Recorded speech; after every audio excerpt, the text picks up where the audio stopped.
Anyone ever looked up in the Bible how to tithe? Anyone ever done that before? Yeah, it's not usually the most popular search, but usually there's a couple who've kind of tried to do that in the past. And so it is in your concordance. You can type it into your algorithm. Something will come up there. I had never sat down and just looked at that. I've read about it. I've read individual verses about it. I've read stories about it. I've even heard people preaching and teaching on this my whole life. I've even researched it in biblical commentaries before. There's entire books written on tithing, and I've read them, but not exclusively, exhaustively, just looking in the Bible. I had not done just that yet, so I decided to. I did a deep dive into the Bible, looking at just this. I looked for the words tithe, tithing, 1/10, a tenth, and just tenth. I was searching for any and all of those words that might have any relation to this concept of tithing that we hold up. Any idea how many verses I found? Anyone want to guess? What do you think? Come on, give me a number. How many verses do you think? Between 1 and 1,000,000. 7, 2, any other guesses? 6. Did we just get a 6, 7? Did that just happen?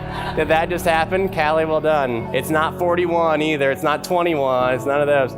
I got 14 in the Old Testament, and I got 3 in the New Testament, for a total of, we can do math, look at that, 17. I got 17 verses. It didn't really take me that long to look at them either. They're pretty quick reads, and contextually, you already know a lot of them. Contextually, if you look in the context, they're in stories that a lot of you might already be familiar with. And so, you ready to look at them? Let's look at them. Here we go. First mention I found comes in Genesis 14. So we're 14 chapters into the Bible here. This is early on. Abram is returning from battle at this point, and it said that he gave 1/10 of everything he had as he returned. 1/10 of everything he had as he returned. So he brought back with him all this stuff. He was the commander of his own army at this point, and he was returning from battle. And so that means the first tithe that we have in the Bible comes from plundering. To all the victor go the spoils, right? Or at least 90% of them, maybe we should say.